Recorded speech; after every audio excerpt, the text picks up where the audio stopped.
Bonsoir, vendredi 24 avril, bienvenue dans cette nouvelle édition spéciale sur TV78.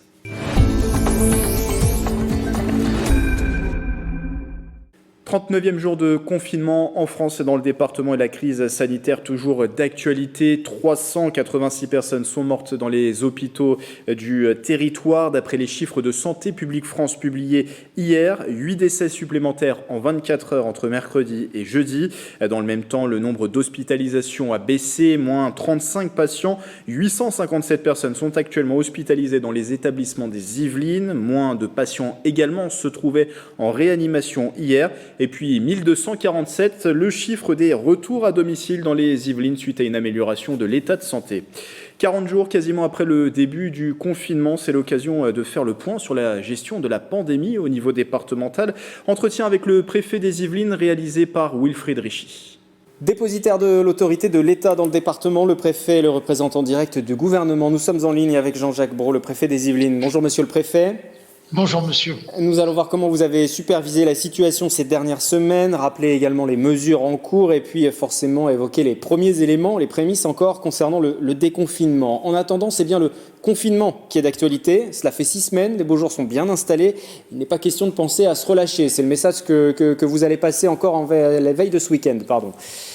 Oui, bien sûr, nous sommes toujours en confinement, comme l'ont rappelé les membres du gouvernement et les autorités scientifiques, et y compris bien entendu les hospitaliers, les médecins yvelinois. Nous sommes en confinement. Les premiers résultats arrivent incontestablement puisque les hôpitaux des Yvelines sont moins surchargés. Il y a quelques lits de réanimation libre. Donc, ça veut bien exprimer que le confinement, par rapport à cette pandémie épouvantable, produit des résultats. Mais il ne faut pas se relâcher.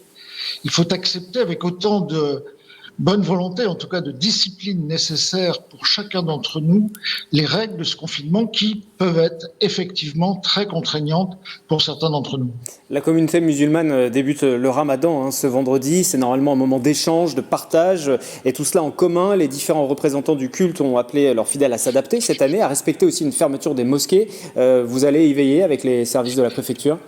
Oui, mais d'abord, nous y avons travaillé en amont, précisément avec le Conseil des institutions musulmanes des Yvelines, qui a produit il y a une semaine maintenant, une semaine avant le début du Ramadan, aujourd'hui, un communiqué très important qui appelait précisément à une discipline, un civisme spéciaux compatible avec le bon exercice du mois du Ramadan. Les autorités compétentes musulmanes ont exprimé à quel point, à l'instar d'autres fidèles d'autres religions yvelinois, comme les juifs, les chrétiens, récemment pour les fêtes de Pessah et de Pâques l'ont montré, eh bien les musulmans, selon eux, entendaient aussi pratiquer leur religion, y compris le jeûne, la prière, la charité et certaines formes de prière dans le confinement et non pas avec les formes extérieures qui peuvent être habituelles, qui sont d'ailleurs plus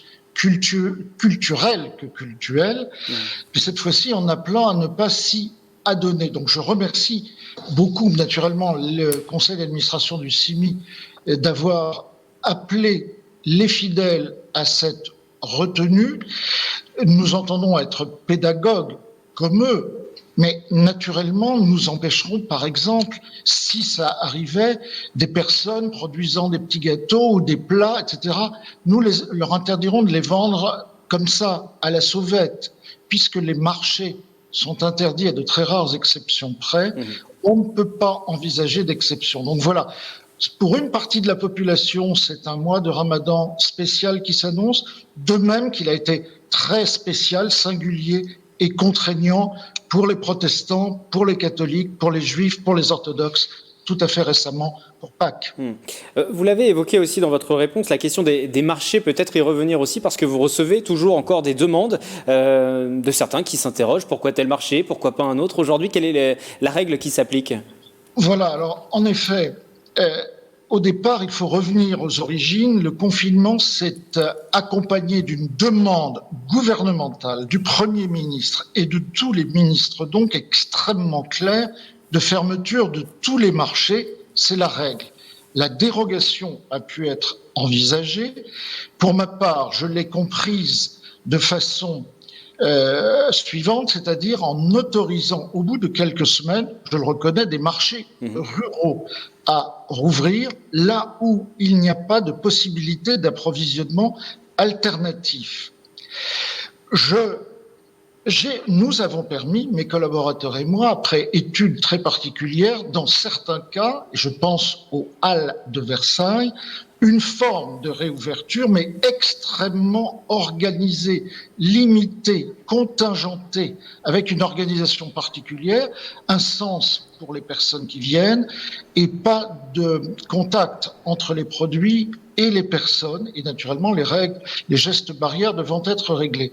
À ceux qui continuent à insister parfois très lourdement, je pense à tel ou tel élu, je réexplique qu'il ne s'agit pas d'une contrainte pour le plaisir et qu'il s'agit bien entendu pas d'une volonté de réprimer ou de contraindre telle ou telle organisation maraîchère ou horticole. Il s'agit simplement, avec autant d'équité que possible, de respecter une consigne gouvernementale. Je répète d'ailleurs sur ce point, et ça nous fait un lien avec la question du Ramadan, que si dans tel ou tel marché urbain, demain, on nous proposait, à mes services et à moi, des organisations très réglementées qui permettent la vente de certains aliments particulièrement prisés par les fidèles musulmans pendant le mois de Ramadan, si les gestes barrières étaient bien respectés, si la police municipale et les placiers le vérifiaient, s'il y avait peut-être certains paquets tout préparés à l'avance, eh bien, pourquoi ne pas organiser des choses dans des halles ou dans des marchés? Je reste ouvert, mais il faut des choses des organisations très précises et très originales. Il ne s'agit pas, en milieu urbain, de rouvrir tout simplement. Je reste sur cette question du confinement. Est-ce qu'il est respecté globalement aujourd'hui? Et pour étendre un petit peu ma question, on le voit dans certains quartiers, c'est assez compliqué. Il y a eu, alors c'est pas uniquement lié au confinement, mais des tensions dans certains quartiers avec les forces de l'ordre qui ont dû intervenir. C'est aussi des choses qui peuvent interpeller les citoyens, les concitoyens, de se dire on est en période de confinement et on voit ces scènes de violence avec, dans certains quartiers, des affrontements avec la police. Précisément, je crois, monsieur, que c'est parce que le confinement est plutôt bien respecté dans le département des Yvelines qu'il gêne certaines occupations, certains trafics, certaines ventes et certaines habitudes. Et donc, si on ajoute cette gêne, et je pense particulièrement à ce qui s'est déjà produit à Chanteloup il y a quelques mois et ce qui s'y est produit à nouveau très récemment, si on ajoute à cette entrave par le confinement d'un certain nombre d'activités illicites et au noir, il faut bien dire les choses, plus la fatigue qui naît du temps qui s'écoule. Vous avez dit, on entre quand même dans la 6e semaine du confinement. Ça a expliqué des prises à partie de la police assez récurrentes. Il y en a eu plusieurs soirs de suite, oui, dans plusieurs quartiers des Yvelines, c'est vrai. Néanmoins, nous avons eu la chance, et pour l'instant, de ne pas aller aux extrêmes. Ce sont des formes de violence urbaine incontestables qui sont, grâce au discernement dont se font preuve les forces de police, restées relativement, dans un cadre relativement... je n'allais pas dire acceptable, elles ne le sont pas. Contenu peut-être, les forces de l'ordre ont permis de contenir. On peut employer cet adjectif relativement, encore une fois, parce que ce n'est pas agréable de voir qu'on s'en prend à la police et parfois aux biens et aux personnes en balançant des mortiers, en balançant des pierres et autres objets. Donc c'est pas convenable, c'est pas supportable. Et d'ailleurs, la procureure de la République en est très régulièrement informée et mène la politique pénale qui est la sienne et qui est, je crois, appréciée de tous depuis plusieurs mois.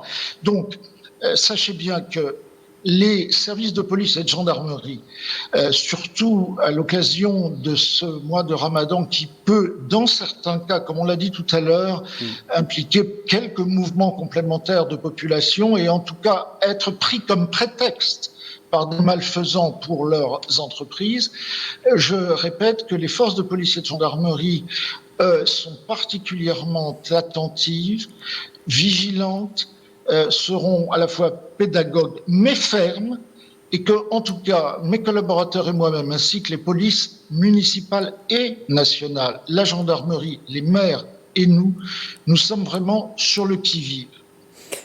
L'heure n'est pas encore au déconfinement, on l'a bien compris, mais néanmoins il y a des discussions qui s'engagent entre les différents élus, notamment, qui sont sollicités par le gouvernement. J'imagine que vous aussi vous êtes sollicités et vous serez mis à contribution, d'autant que la consigne pour l'instant, ce serait un déconfinement global, mais avec des discussions sur un plan territorial, avec un binôme préfet et élus, des maires, des communautés, des différentes communes. Alors, effectivement, je pense que l'occasion de cette crise très intense rappelle à un certain nombre d'autorités ou d'observateurs que, à la base, quand il s'agit de sécurité civile, c'est en effet le dialogue qui s'instaure entre le préfet et chacun des maires qui est la clé des secours apportés aux populations, y compris dans la durée.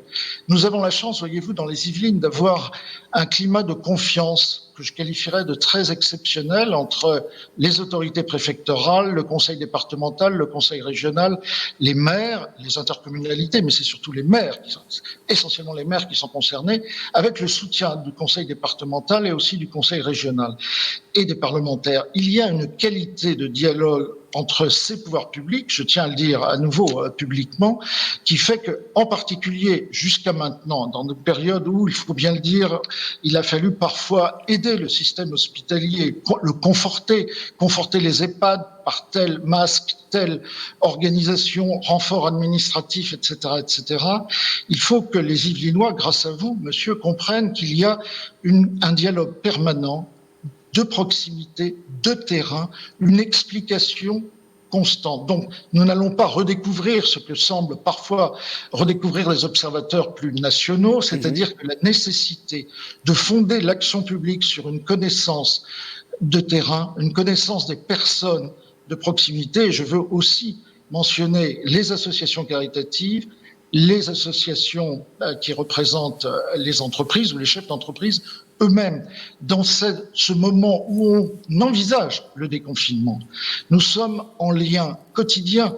Que fait l'État, par exemple? C'est beaucoup de dialogues par téléphone, par mail, par texto, par visioconférence, par audioconférence, non pas entre nous, ça n'aurait aucun sens, mais les uns avec les autres, je veux dire, avec les maires, avec le conseil départemental, avec le système hospitalier, au cas par cas, pour organiser, et en partie parfois avec un système D, pour compenser ce qui n'a pas pu toujours être donné. Donc nous sommes, de ce point de vue, extrêmement motivés ensemble pour, en fonction des mots d'ordre qui seront donnés, quelle date, y aura-t-il des volontaires pour les écoles ou pas, distribution de masques ou pas, etc. Je prends l'exemple des tests actuellement engagés pour voir si dans les EHPAD certaines personnes ne sont pas atteintes du virus. Eh bien, ça s'est fait par une mobilisation que je salue de l'ARS 78, qui est tout à fait remarquable, avec le conseil départemental, le système hospitalier en général et le soutien de l'action de l'État. Donc, vous voyez, pour chaque problème, nous avons réussi une mise en conjugaison de nos personnalités et des pouvoirs et des personnes qui sont concernées. Sur la façon dont va s'articuler le déconfinement, pour conclure, les choses seront plus précises, seront précisées à quel moment vous serez en mesure d'annoncer dans les Yvelines les choses se passeront de telle manière? Eh bien, écoutez, cette question est extrêmement difficile parce que comment dire, pour rester politiquement correct et acceptable, c'est très compliqué de deviner les choses. On voit, en tout cas, il y a une chose qui paraît de plus en plus claire, c'est que les autorités gouvernementales comprennent qu'il faut revenir aux méthodes d'antan, c'est-à-dire, comme je viens de le décrire, une qualité de coopération, d'anticipation et d'action la plus proche du terrain possible. Ça, c'est une certitude, enfin plutôt c'est une conviction que j'ai et dont on voit qu'elle commence à se propager, si j'en crois ce que je lis dans la presse et ce que j'entends. Donc je ne peux pas donner de date du tout. Il y a l'horizon qui a été fixé par le président au 11 mai, il y a ce qu'ont dit le Premier ministre et les autres ministres, donc on voit qu'on tend vers cet horizon de date. Après, chaque jour qui passe, nous nous préparons. Nous nous préparons parce que je sais que certaines grandes collectivités, le conseil régional, mais en ce moment le conseil départemental ou certaines mairies commandent des masques. Nous allons nous coordonner pour éviter les doublons. Je sais que certaines associations caritatives ont besoin d'aide alimentaire parce qu'il y a des désarrois encore accrus. Nous nous concertons là aussi. Vous voyez, c'est plus une méthode qui s'applique dès maintenant. La date, dès qu'on saura, nous vous le dirons, mais ça ne sera pas comme le coup de départ d'une course à pied. Ça sera peut-être un peu plus original. Merci beaucoup, Monsieur le Préfet, d'avoir été en ligne, en connexion avec nous pour faire un point sur la situation aujourd'hui après cette 6e semaine de confinement. Merci à vous. C'est moi qui vous remercie. Merci, monsieur. Le préfet des Yvelines, vous l'avez entendu, qui a octroyé des dérogations pour la réouverture d'une dizaine de marchés dans les Yvelines, et ce principalement dans les communes rurales. Mais à Versailles aussi, les commerces des halles sur la place du marché Notre-Dame ont pu rouvrir depuis vendredi dernier, une mesure partielle puisque les clients ne peuvent pas circuler à l'intérieur. Ils récupèrent leurs commandes à l'extérieur. Le reportage d'Aurélie Ronze et de Patrick Jacques de Dixmude. D'habitude, le marché Notre-Dame à Versailles ressemble à ça. Mais aujourd'hui, avec la situation sanitaire, les seuls stands autorisés se trouvent devant les différentes entrées des halles. Depuis le 17 avril, 34 commerces sont présents en matinée. Les gens sont vraiment contents. Vraiment, on sent que ça fait du bien à beaucoup de gens de ressortir, de revoir les commerçants. Ça fait partie du quotidien de chaque Versaillais de venir sur le marché. Et là, de retrouver un petit peu ça, je pense que ça redonne un petit peu de baume au cœur, du moral, avoir du poisson frais, avoir le caviste et tout ça, c'est des choses qui sont importantes pour les gens. On a une satisfaction également de retrouver nos commerçants habituels. Ça amène une vie importante de quartier d'avoir même réouvert le marché partiellement. Pour cette réouverture, la ville a obtenu une dérogation du préfet des Yvelines. Des tables ont été disposées pour éviter tout contact avec les clients. Les commerçants respectent également les règles sanitaires. On a tous des masques, on a des visières aussi pour ceux qui travaillent sur l'extérieur. Et on a les gels, on a les gants, voilà. Moi, la sécurité des clients. Et puis on a mis des fromages sous vide pour que justement on n'ait pas trop de gestes à toucher les fromages. En plus de cette réouverture partielle des halles, la municipalité a pris plusieurs mesures en faveur des commerçants pour faire face à la crise. Lorsque nous sommes propriétaires des locaux, nous ne faisons pas payer les loyers aux commerçants pendant la durée où ils ne sont pas en activité. La deuxième mesure, c'est que nous ne faisons pas payer les droits de terrasse. Et enfin, nous avons distribué des masques aux commerçants qui sont ouverts. Parce que ce sont des masques dits chirurgicaux, des masques de qualité, et ça permet aux commerçants ouverts de se protéger et de protéger leur clientèle. La commune estime la perte de recettes liée aux annulations des loyers des commerçants à environ 500 000 €. Elles ne pourront pas se tenir en raison des mesures sanitaires. Les traditionnelles cérémonies de commémoration qui animent la fin du mois d'avril et le début du mois de mai, à commencer par ce dimanche 26 avril, datent de la journée du souvenir des victimes de la déportation. Cette année marquait d'ailleurs le 75e anniversaire de la libération des camps de concentration où ont été enfermés plus de 700 000 femmes, hommes et enfants. Malgré l'annulation des cérémonies, deux associations, celle des déportés, internés et familles de disparus, et puis les amis de la Fondation pour la mémoire de la déportation appellent à une mobilisation dans les Yvelines. Elles ont demandé notamment aux maires des communes de déposer tout de même des fleurs au pied des monuments aux morts et de publier un message d'hommage sur leur site internet. Les deux associations invitent également les Yvelinois à marquer le coup de manière symbolique depuis leur domicile pour se rappeler des victimes. Écoutez. Rendons-leur hommage et reconnaissance. Sortons les photos de nos parents ou de nos amis qui ont connu les camps de la mort et prenons le temps d'écouter le chant des marais, l'hymne des déportés, puis peut-être de fredonner dans notre solitude, dans notre confinement ou en famille, notre Marseillaise. Je compte sur vous et je vous remercie. Cette date, vous la connaissez, le 11 mai, fin du confinement annoncé par le président de la République Emmanuel Macron. Alors que la stratégie de déconfinement se dessine peu à peu, une association basée à Saint-Quentin-en-Yvelines souhaite apporter son expérience. On en parle avec Jérôme André. Bonsoir. Bonsoir. Directeur d'HF Prévention, une association nationale de prévention de santé qui est basée à Trappes, on le rappelle. Alors vous avez développé un protocole de prévention, de réduction des risques et de dépistage de masse du Covid-19. C'est un protocole qui s'adresse au public marginalisé qui n'a pas accès aux soins. Et vous avez aussi développé des solutions pour les entreprises. On précise qu'HF Prévention a une longue expérience sur le dépistage. C'était normal aussi de vous joindre à cet élan, d'apporter votre expérience ? Exactement, parce que depuis 2011, on propose jusqu'à 16 000 tests par an au niveau de la région Île-de-France, des tests de dépistage du VIH et des IST. Et nous allons au plus près des populations avec nos unités mobiles.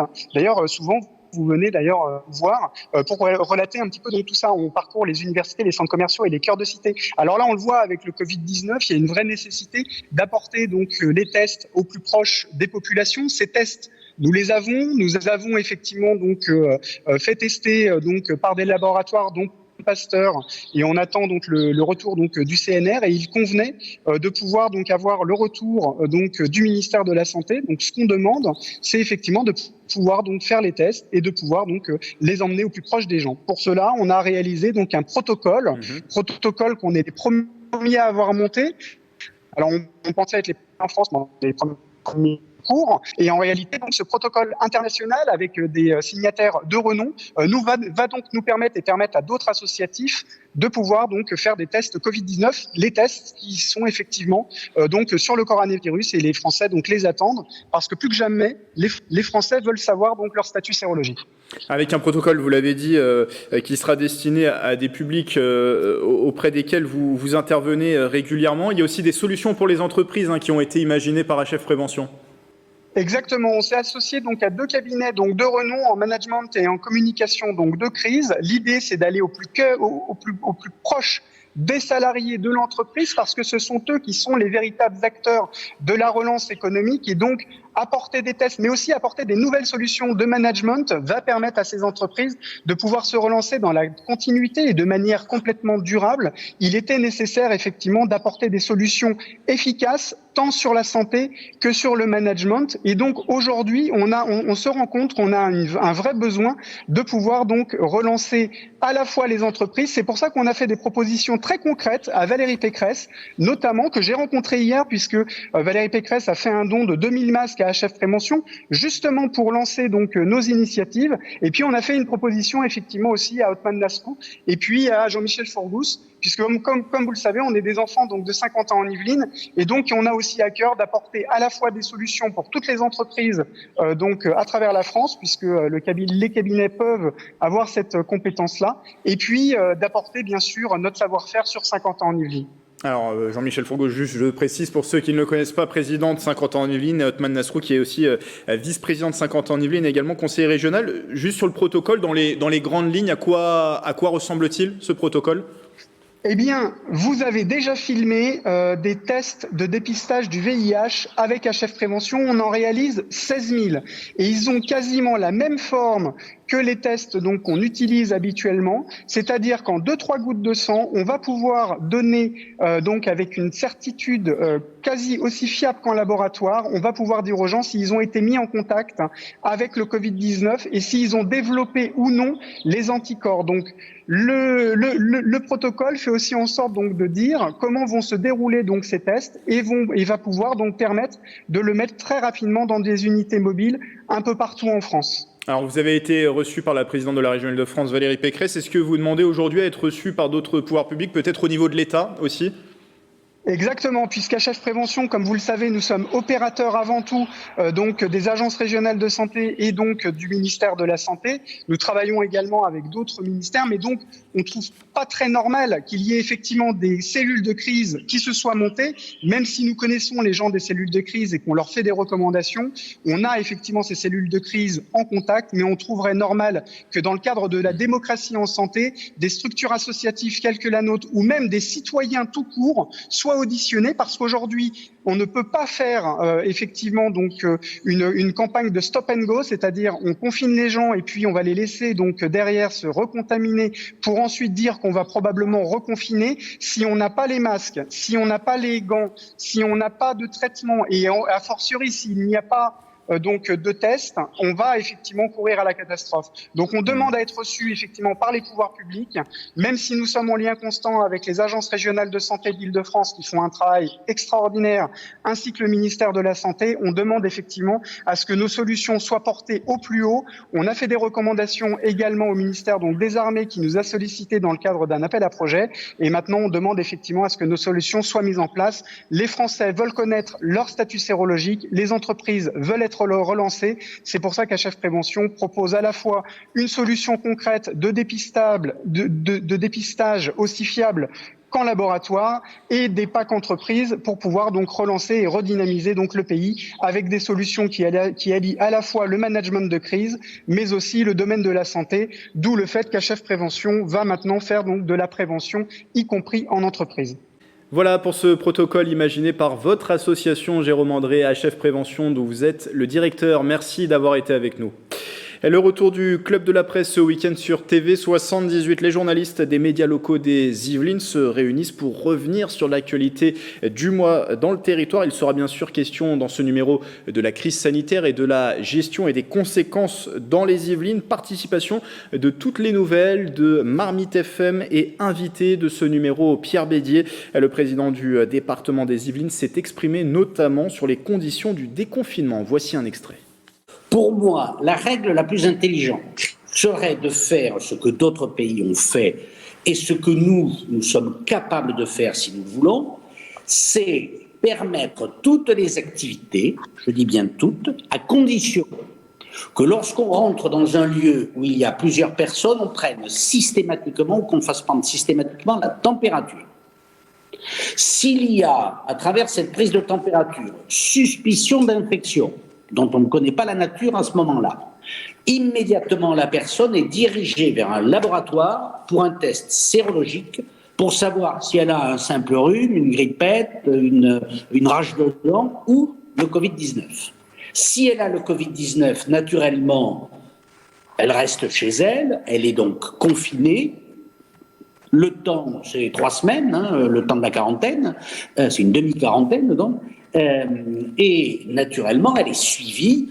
On utilise, et là il faut qu'on soit raisonnable, on utilise ces données téléphoniques pour savoir avec qui elle a été en contact pour faire une enquête épidémiologique rapide, et ainsi on peut reprendre une vie normale.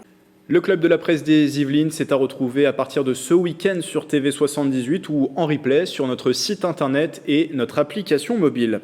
Et puis un mot de sport avant de vous laisser, on l'a appris cet après-midi, la 43e édition du Paris-Versailles est reportée à l'automne 2021. La classique des courses pédestres devait se tenir le 27 septembre prochain. Décision motivée par les risques sanitaires et l'impossibilité de garantir le respect des gestes barrières sur cet événement. Toutes les inscriptions d'ores et déjà effectuées pour le rendez-vous seront valables pour 2021. Les personnes qui le souhaitent peuvent également demander un remboursement. Chaque année, la course attire environ 25 000 personnes sur ce 16 km entre Paris et la Cité Royale. Voilà, c'est la fin de cette édition spéciale. Merci de votre fidélité. Restez chez vous, c'est très important, et très bon week-end sur TV78.